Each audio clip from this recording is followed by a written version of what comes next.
तो हमने यहाँ देखा घर्षण के द्वारा आवेशन चार्जिंग ड्यू टू फ्रिक्शन, दूसरा है चालन के द्वारा आवेशन चार्जिंग ड्यू टू कंडक्शन। अब बात करेंगे हम तीसरे की प्रेरण के द्वारा आवेशन चार्जिंग ड्यू टू इंडक्शन। क्या होता है ये चार्जिंग ड्यू टू इंडक्शन का, ये चर्चा करते हैं। हमने कहा कि यहां पर मैं एक आवेशित धनावेशित, मैंने नाम दे दिया चूंकि पूरा प्रॉपर धनावेशित वस्तु को लेके आया। धनावेशित मतलब पॉजिटिव चार्ज हो, कोई भी वस्तु है उसको मैं लेके आया यहाँ पर, ये लो पॉजिटिव चार्ज है इसके ऊपर, मैं वस्तु को लेके आ गया यहाँ पे। और दूसरी जो है मेरे पास में अनावेशित वस्तु है,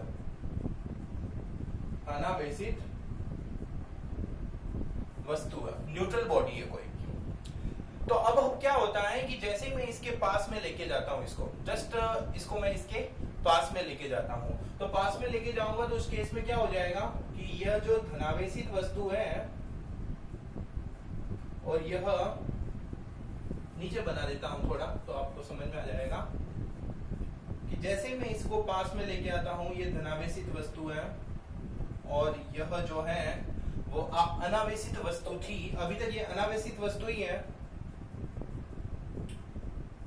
लेकिन इस अनावेशित वस्तु में होता क्या है कि जो धनावेशित वस्तु थी उसकी तरफ वाली जो भाग है, उसके तरफ वाले भाग के ऊपर विपरीत आवेश जनरेट होना शुरू कर देते हैं। तो मतलब यहाँ पर पॉजिटिव है तो यहाँ पर क्रिएट होंगे नेगेटिव। सपोज दैट कि 3 इलेक्ट्रॉन जो है, 3 नेगेटिव चार्ज यहाँ पर क्रिएट हुए। तो इसको संतुलित करने के लिए, इसको इक्विलिब्रियम की स्टेट में रखने के लिए इसके दूसरी वाली साइड में 3 पॉजिटिव चार्ज जनरेट हो जाएंगे। तो आप देख सकते हैं यहाँ पर क्या किया मैंने कि जैसे ही धनावेशित वस्तु को लेके आया तो जिस तरफ धनावेशित वस्तु है उसी तरफ इस अनावेशित वस्तु के ऊपर विपरीत आवेश जो है वो क्रिएट हो जाएंगे। चूंकि वो अनावेशित वस्तु है तो उसके जो विपरीत आवेश है उसको संतुलित करने के लिए यहाँ पर दूसरी तरफ वापस उसके विपरीत, किसके विपरीत, नेगेटिव के विपरीत। तो नेगेटिव का विपरीत पॉजिटिव होता है, तो पॉजिटिव चार्ज जो है वो जनरेट हो जाता है। मुझे दिक्कत है इस पॉजिटिव चार्ज से, मुझे इस पॉजिटिव चार्ज को हटाना है, तो मैं क्या करता हूं, अर्थिंग कर देता हूं। तो मैंने यहां पर कर दिया अर्थिंग। अर्थिंग करने के कारण क्या होगा कि ये जो पॉजिटिव चार्ज है वो इधर से चले जाएंगे और ऐसे चले जाएंगे, तो फाइनली ये जो वस्तु बन जाएगी इसके ऊपर क्या बनेगा, ओनली नेगेटिव ही बनेगा। मतलब पॉजिटिव चार्ज तो गए, तो यहाँ पर हमने अनावेशित वस्तु को ऋणावेशित वस्तु, ये ऋणावेशित वस्तु क्यों है भैया, क्योंकि इसके ऊपर जो आवेश है वो क्या है, नेगेटिव है, तो नेगेटिव चार्ज बॉडी मैंने बना दिया है। तो यही जो प्रक्रिया है वो प्रेरण के द्वारा है। देख सकते हैं आप चालन और प्रेरण में अंतर क्या होता है, what is the difference between conduction and induction. तो पहला डिफरेंस तो ये है कि भाई चालन में हमने वस्तुओं को संपर्क में लाया, चूंकि प्रेरण में हमने संपर्क में नहीं लाया। कंडक्शन में हमने कांटेक्ट में लाया और उसमें हमने कांटेक्ट में नहीं लाया। दूसरी जो है वो क्या है कि इसके द्वारा जो वस्तु आवेशित होती है वो आवेशन की जो नेचर है, जो प्रकृति है, वो आवेशित वस्तु के समान ही होती है। मतलब आवेशित वस्तु जो मैं लेके आया था ना यहाँ पर पॉजिटिव, तो अनावेशित वस्तु के ऊपर उसने पॉजिटिव चार्ज को ही ट्रांसफर किया है। बट यहाँ पर आप देख सकते हैं इसमें जो प्रकृति होती है वो विपरीत होती है। मतलब कि धनावेशित वस्तु को इसके पास ले जाने पर ये ऋणावेशित हो गई है, लेकिन यहाँ पर धनावेशित वस्तु को इसके पास ले जाने पर यह धनावेशित हो जाती है। तो यहाँ पर समान प्रकृति जनरेट होगी, वहां पर विपरीत प्रकृति जनरेट होगी। तो हमने देखे यहाँ पर आवेशन की प्रक्रिया, पहली कौन सी थी भैया, पहली कौन सी थी, घर्षण के द्वारा। दूसरी, पहली घर्षण, दूसरा चालन, तीसरा जो है वो प्रेरण। पहली फर्स्ट जो है वो है फ्रिक्शन, दूसरा कंडक्शन, तीसरा जो है वो इंडक्शन। चलो अब बात करते हैं कि हमें सर कैसे पता चलेगा कि कौन आवेशित है और कौन नहीं है, अनावेशित है। तो उसके लिए हमने एक इलेक्ट्रोस्कोप का निर्माण किया। हमने नहीं किया एक्चुअली में, इलेक्ट्रोस्कोप को ही पढ़ लेते हैं। इलेक्ट्रोस्कोप क्या होता है, विद्युतदर्शी।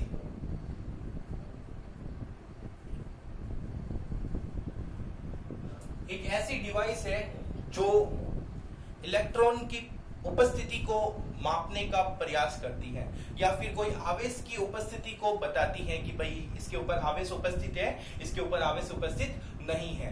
तो चलिए देखते हैं क्या होती है विद्युतदर्शी। सिंपल और सिंपल शब्दों में हम बताना चाहेंगे कि मैंने एक कांच की बोतल ले ली, मैं निर्माण कर रहा हूं बच्चों, तो मैंने एक कांच की बोतल ले ली और उस कांच की बोतल के अंदर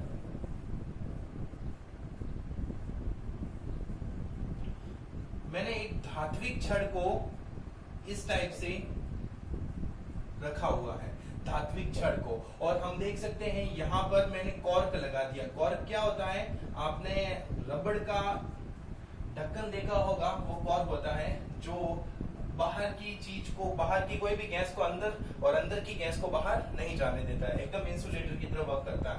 ये धात्विक छड़ है, धात्विक छड़, इसको मेटेलिक रोड भी बोल सकते हैं। और यहां पर मैंने दो पट्टियां लगा दी, पत्तियां, प्लेट्स, और वो है स्वर्ण पट्टियां, स्वर्ण पट्टियां, ठीक है। और साइड से मैंने इसको अर्थिंग कर दिया, अर्थिंग, वो संपर्कित, ठीक है। अब ये है अपना बेसिक स्ट्रक्चर। अब कैसे वर्किंग करता है, वर्किंग करने का तरीका सिंपल सा है कि यदि मेरे पास में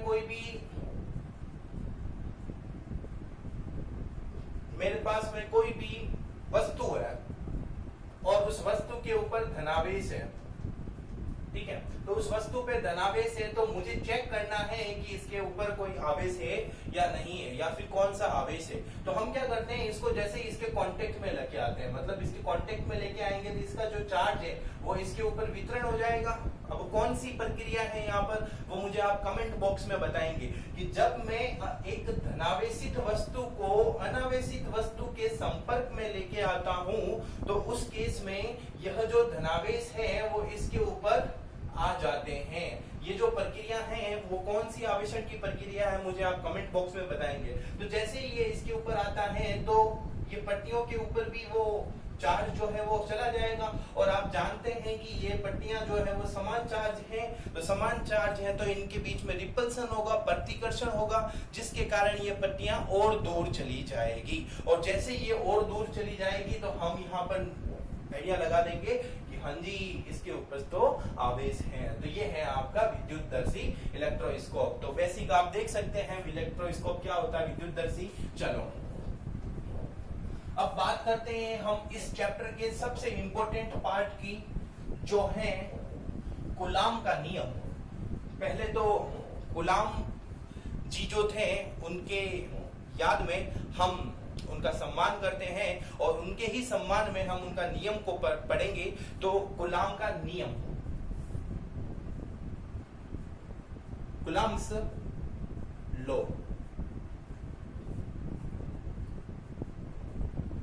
कूलाम का नियम। ये कूलाम जी जो भाई साहब हैं, इन्होंने कुछ बात कही। बात क्या थी, बात ये थी कि जब कोई दो आवेश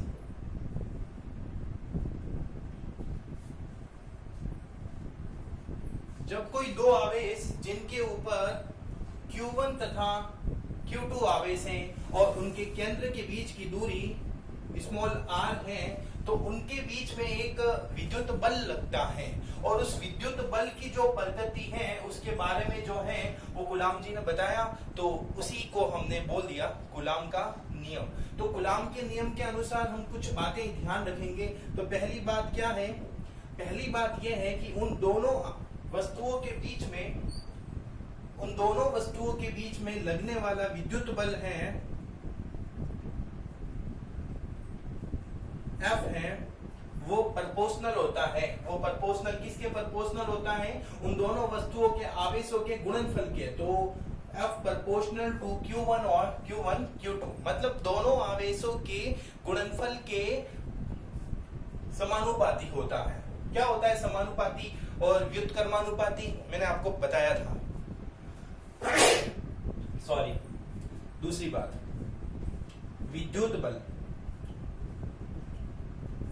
जो F होता है वो उन दोनों के केंद्रों के बीच की दूरी के स्क्वायर के व्युत्क्रमानुपाती होता है, तो 1/r²। तो आप देख सकते हैं यहाँ पर फर्स्ट तो है F equals to F proportional Q1 Q2, second जो है F प्रपोर्शनल 1/r², या फिर मैं बोल सकता हूँ F रेसिप्रोकल r²। आपको मैंने बताया था, अगर नहीं बताया है तो 2 दिन पुराने वाले वीडियो में जाके देखिए, मैंने आपको समानुपाती और व्युत्क्रमानुपाती दोनों के कंसेप्ट बताए हैं बाकायदा ग्राफ के माध्यम से। ओके, तो यहाँ पर F proportional Q1 F proportional 1/r², दोनों को सम्मिलित रूप में अगर मैं लिखूंगा तो मेरे पास में कुछ इस टाइप से फॉर्मूला बन जाएगा, तो F प्रपोर्शनल Q1 Q2/r²। और हमने आपके बारे में आपको ये भी बताया कि प्रपोर्शनल के चिन्ह को हटाकर अगर मैं बराबर लगाऊंगा तो मुझे एक कांस्टेंट का सहारा लेना पड़ेगा, तो वो कांस्टेंट जो है वो क्या हो जाएगा, K। तो F बराबर K Q1 Q2/r²। ये अपना नियम बन गया, ये फॉर्मूला बन गया F बराबर K Q1 Q2/r²। वीडियो को पॉज कर लीजिए अभी और आंखें बंद करके 5 बार इस फॉर्मूले को बोले, F बराबर K Q1 Q2/r²। ओके, बहुत इंपॉर्टेंट फॉर्मूला है ये। तो ये विद्युत बल का फॉर्मूला आ गया हमारे पास में, इसको हम कूलाम का बल भी कहते हैं या कूलाम बल के नाम से भी जान सकते हैं। चलो, F के बारे में जानते हो, अब ये K क्या है, तो K के बारे में हम कुछ चर्चा कर लेते हैं यहाँ पर साइड में। तो देखिए K जो होता है इसका जो मान, इसकी वैल्यू होती है 1/4 पाई एप्सिलॉन नॉट। क्या बोला मैंने, 1/4 पाई एप्सिलॉन नॉट। ये एप्सिलॉन नॉट जो होता है ये होता है निर्वात की विद्युतशीलता। क्या होता है, निर्वात की विद्युतशीलता।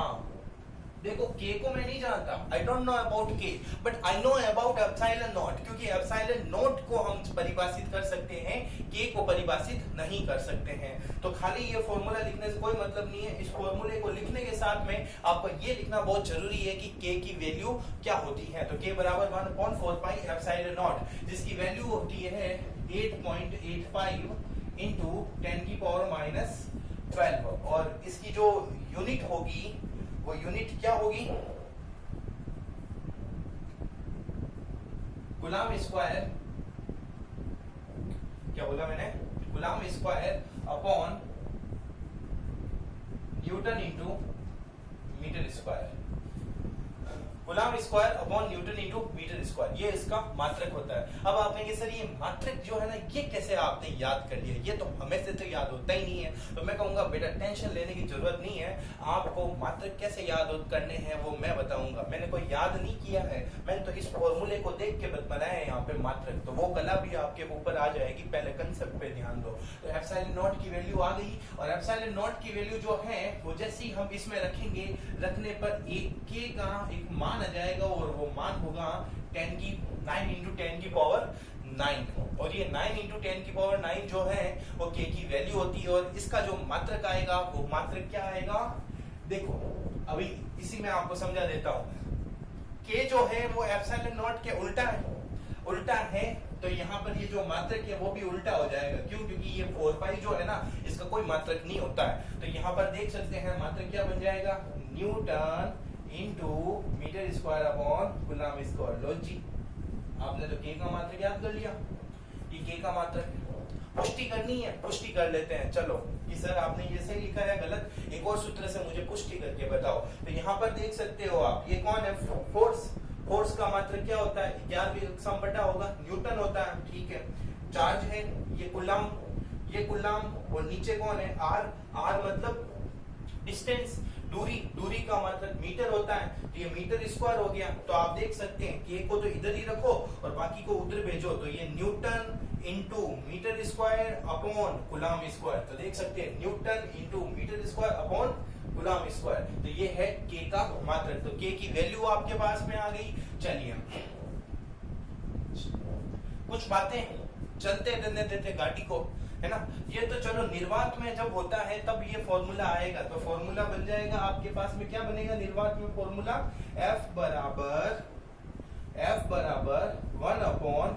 1/4 pi epsilon naught Q1 Q2 upon R square. अब आप कहेंगे सर क्यों मजाक कर रहे हो हमारे साथ में, पहले तो k लिखा, अब यहाँ पर आपने ये लिख दिया। तो मैं कहूंगा बेटा मजाक थोड़ी कर रहा हूँ, मैंने k की वैल्यू लिखी है। देखो k का मान जो है 1/4 पाई एप्सिलॉन नॉट, तो k की जगह मैंने 1/4 पाई एप्सिलॉन नॉट लिखा है, और Q1 Q2 upon R square. मेरी नजर से देखेंगे तो ये वाला फॉर्मूला ही सही है, ये वाला फॉर्मूला अधूरा है। इसको पूरा करने के लिए आपको ये भी लिखना अति आवश्यक है। चलो अब बात करते हैं, ये तो निर्वात के अंदर है। निर्वात के अंदर, निर्वात में यदि कोई दो आवेश रखे हुए हैं, उनके बीच की दूरी स्मॉल r है, तो इसके बीच में लगने वाला फॉर्मूला लगता है F बराबर 1/4 pi epsilon naught Q1 Q2 upon R square. लेकिन मैं यदि बोलता हूं कि उन दोनों आवेशों को हम निर्वात में नहीं रखकर किसी माध्यम में रखते हैं, किस में रखते हैं, किसी माध्यम में रखा जाता है, तो फॉर्मूला क्या हो जाएगा? तो फॉर्मूला होगा कुछ नहीं, बस सिंपल सा होगा F बराबर 1/4 पाई। अब ये एप्सिलॉन नॉट जो था ना, वो एप्सिलॉन नॉट तो निर्वात की विद्युतशीलता है, लेकिन अब निर्वात की जगह हमें माध्यम की विद्युतशीलता चाहिए। इंग्लिश में बोलेंगे परमिएबिलिटी, परमिएबिलिटी ऑफ वैक्यूम, और यहां पर हो जाएगा परमिएबिलिटी ऑफ मीडियम। मीडियम में बात कर रहा हूं, तो एप्सिलॉन नॉट की जगह क्या आ जाएगा, एप्सिलॉन, और Q1 Q2 upon R square, ये हो गया। कुछ नहीं किया, एप्सिलॉन नॉट की जगह मैंने क्या कर लिया, एप्सिलॉन कर दिया। सिंपल है, कोई टफ नहीं है। चलो और बात करते हैं आगे। तो एक बार क्या हुआ, आपने लिखा होगा, आई होप नहीं लिखा होगा तो आपने मतलब आपको मिल जाएगा पीडीएफ में, और वैसे मेरे बच्चे बहुत इंटेलिजेंट है तो लिखा होगा, मुझे विश्वास है आपके ऊपर। चलो अपन आगे चलते हैं सदिश रूप में। सदिश रूप क्या भी कक्षा में पढ़ के आए हो, सदिश रूप क्या होता है? वैसे कोरोना के काल में अपना सदिश अदिश सब गुम हो गया है, तो उनको एक बार देखना तो पड़ेगा। तो आपको अगर 11th क्लास के, मैंने आपको बताया था 11th क्लास के आप शुरुआत के 3 चैप्टर अगर पढ़ते हो, 2 चैप्टर कम से कम पढ़ते हो, तो आपके 12th में कोई बाधा उत्पन्न नहीं होगी, अन्यथा आपको बहुत हानि हो सकती है 12th क्लास में। तो 12th क्लास की फिजिक्स को कंप्लीट करने के लिए आपको देखो इंटीग्रेशन, डिफरेंशिएशन, वेक्टर, लॉगरिथम, इन सब के बारे में बेसिक जानकारियां होनी चाहिए। How to find the dimension, बीमा को कैसे ज्ञात करते हैं, व्हाट टाइप ऑफ यूनिट्स, मात्रक कितने प्रकार के होते हैं, ये सारी चीजें जो हैं वो आपको पता होनी चाहिए। समाकलन अवकलन के बारे में मैंने इंग्लिश में बोल दिया इसको, तो उसको देखने के लिए मैंने यहाँ ऑनलाइन के माध्यम से मैं वो भी क्लासेस दूंगा, तो आप वो भी क्लास जरूर देख लेना। ओके, चलो अपन बात करते हैं सदिश रूप। तो यहाँ पर ज्यादा मैं टाइम को बर्बाद नहीं करूंगा और डायरेक्ट आता हूँ सदिश रूप में। तो सदिश में देखेंगे, तो मैंने आपको सदिश के बारे में समझाने से पहले एक बात बोलना भूल गया, आप लिख देना, आवेश जो होता है वो आवेश अदिश राशि होती है, सदिश राशि नहीं होती है। Charge is a scalar quantity. Okay, तो सदिश रूप देखेंगे।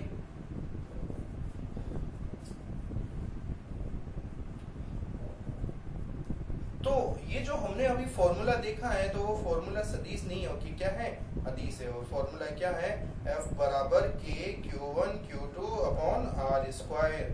और अगर इसको हम सदिश रूप में देखेंगे तो सदिश रूप में 2 प्रकार से देख सकते हैं। चूंकि हम जानते हैं विद्युत बल जो है, बल जो होता है फोर्स, वो वेक्टर होता है, सदिश होता है, तो इसलिए हम देख सकते हैं यहाँ पर कि F बराबर, F जो है वो सदिश है, इसलिए मैंने F के ऊपर वेक्टर बना दिया था। F बराबर K Q1 Q2। देखो K के ऊपर मैंने वेक्टर नहीं बनाया क्योंकि कांस्टेंट है, आवेश जो है वो भी अदिश राशि है, अपॉन अब यहाँ पर R, हाँ R जो होता है वो सदिश होता है, तो R क्योंकि दूरी है, दूरी सदिश होती है, तो इसका स्क्वायर करना है, तो R वेक्टर का मैंने क्या कर दिया, स्क्वायर कर दिया। लेकिन अभी भी मेरा काम पूरा नहीं हुआ, क्योंकि मुझे है ना ये तो मैग्नीट्यूड परिणाम मिला है, मुझे इसकी दिशा भी बतानी है। तो दिशा बताने के लिए मैं क्या करूंगा, जो दूरी है उसका यूनिट वेक्टर मतलब R कैप लगा दूंगा, तो मेरे पास में ये फॉर्मूला बन गया। ये फॉर्मूला जो है वो क्या होगा, सदिश होगा। डॉट प्रोडक्ट नहीं है, आर वेक्टर लगा दिया, तो क्या बन गया एफ वेक्टर बराबर के Q1 Q2 upon R vector का मैग्नीट्यूड का